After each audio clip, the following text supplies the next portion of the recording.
ใส่กระไปน้ำกันเป็นจุ่มเป็นแก้งซื้อเครื่องบินกับซื้อหม้อๆกันซื้อปีรถไฟก็ได้นั่งเฮียงกัน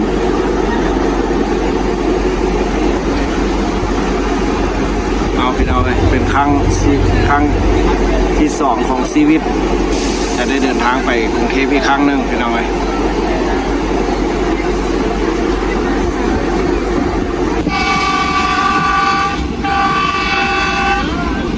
เอาเจอกันกรุงเทพเด้อพี่น้องเลย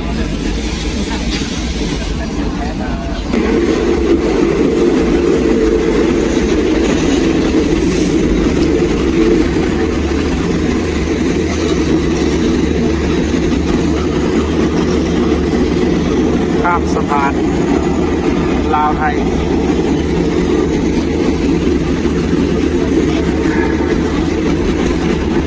เสียแต่ว่าไปกลางคืนพี่น้องเอ้ยบ่ได้เห็นบรรยากาศ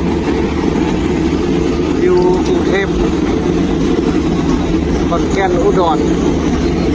นี่คือกับบ้านเฮาบ่พี่น้องเลยตอนนี้กำลังข้ามแม่น้ำคลอง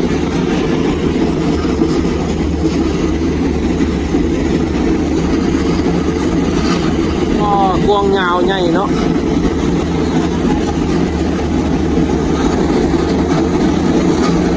เดือนจะสวยงาม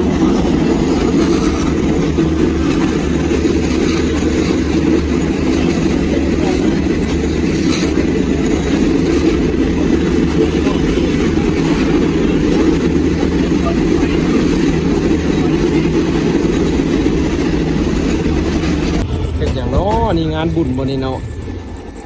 พี่น้องชาวไทยด้านหนองคายพี่น้องพอดแล้วแผ่นดินไทยจะน้อยไปกวดกระเป๋าท่านด้านต่อมอเข้าประเทศพี่น้องอันนี้คือจิเป็นบุญนะนี่บุญบ้านเพิ่นแห้งใหญ่กว่าบ้านเขาอีกบ้านเขาว่าใหญ่แล้วป่ะพี่น้องขายเครื่องจนสุดหูรัวตาต่อเสื้อผ้าหน้าแพรบ่ค่อยลายเป็นระบบระเบียบเลยเนี่ยนี่ขนส่งเรือบ่นี่นะแกมหนองคายไม่น้ำคลองเลยเอาลงเซ็ตเครื่องพี่น้องเลยกดเครื่องกดของกระเป๋าเดินทางสิ่งของต้องได้ผ่านต่อมอไทยพี่น้องจะค่อยเข้าไปในประเทศเพิ่นได้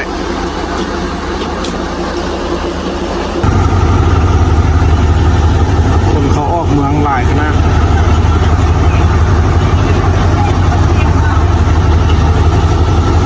เต็มเลยพี่น้องเลยมาฮอดกรุงเทพมาฮอดอันหนองคายแล้วคนหลายแน่นปิกเลยก็ด้านต่อมอเข้าออกเมืองด้านหนองคายเอาสบายดีพี่น้องเด้อกระดาษกวดด้านผ่านแล้วพี่น้องเอ้ยบ้านนี้ก็สิได้เกี่ยมเข้ากรุงเทพละถูกต้องตามกฎหมายพี่น้องเอ้ยเห็นแบบนี้แหละถูกต้องดีพี่น้องเอ้ยปลอดภัยความปลอดภัยในการที่ไปหนองคายมาเด้อกรุงเทพ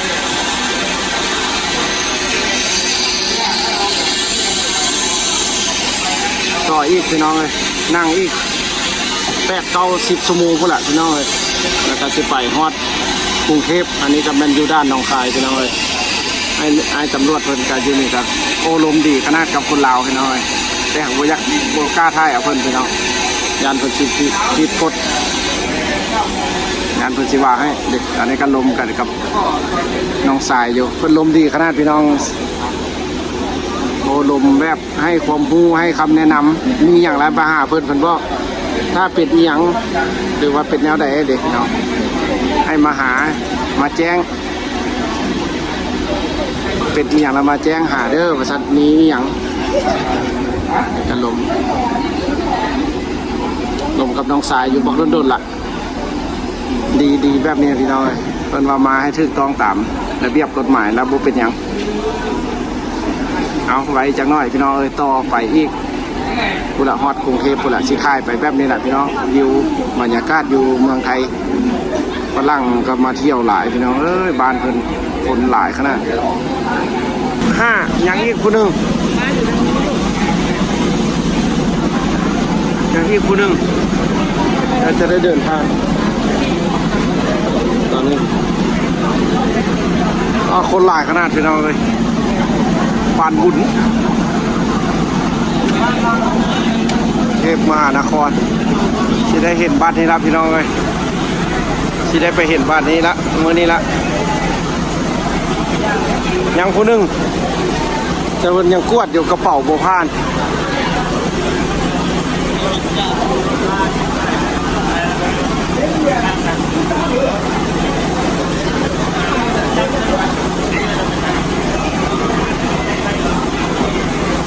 ซื้ออย่าสูบนะ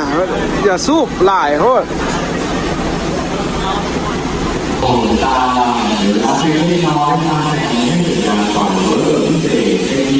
แหงขนาดไหนกินแล้วเมื่อกี้นี่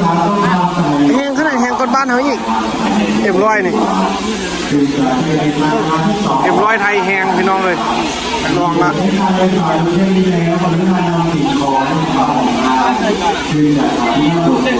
ชีวิตพี่น้องเลยจะค่อย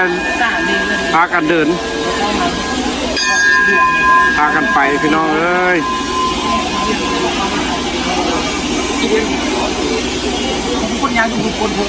เป็นจะไหนซีเมืองนะแม่ซีคือจะไหนบอกข้างๆB12คนตัวไหนนี่ตัวสองบาท15 บาทเนี่ยเขาโบแพงอันนั้นเราไปใส่15 บาทคือก่อนบ้านเขาเห็นไหมไม่ไหนเพิ่นไปแล้วไปเวียกแล้วเพิ่นเมื่อยแล้วบ้านเขาคือประมาณ3 บาท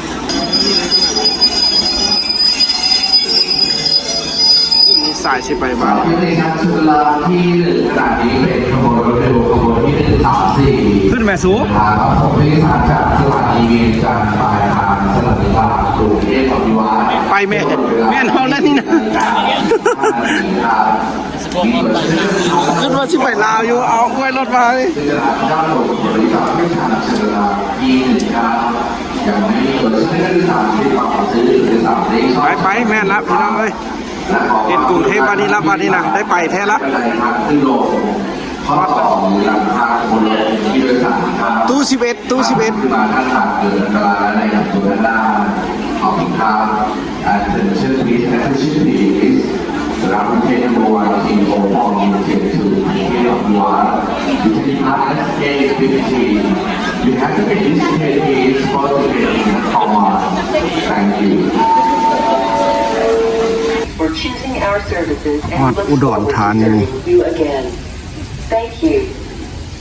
请注意，欢迎来到乌龙车站，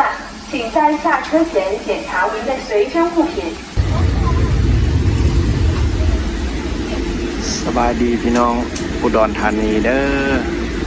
ฮอดแล้วพี่น้องฮอดอุดรธานีแล้วประเทศไทยโชคดีหลายแล้วพี่น้องได้มาทางนี้หายกังวลใจปลอดภัยการเดินทาง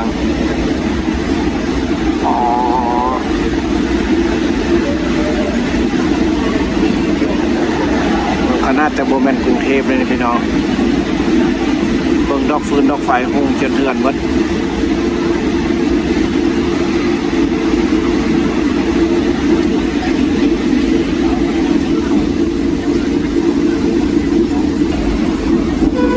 ผ่านทางเด้อพี่น้องทางอุดรธานี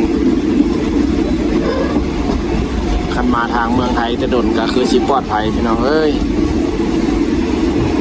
เส้นทางรถไฟเพิ่นไปทางในเมืองเลยมีโรงแรมโรงพยาบาล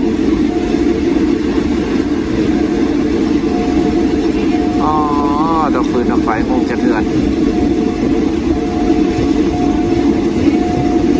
อยากอยู่หลายๆมือเด้พี่น้องเอ้ยพวกเราเส้นทางบ้านเพิ่น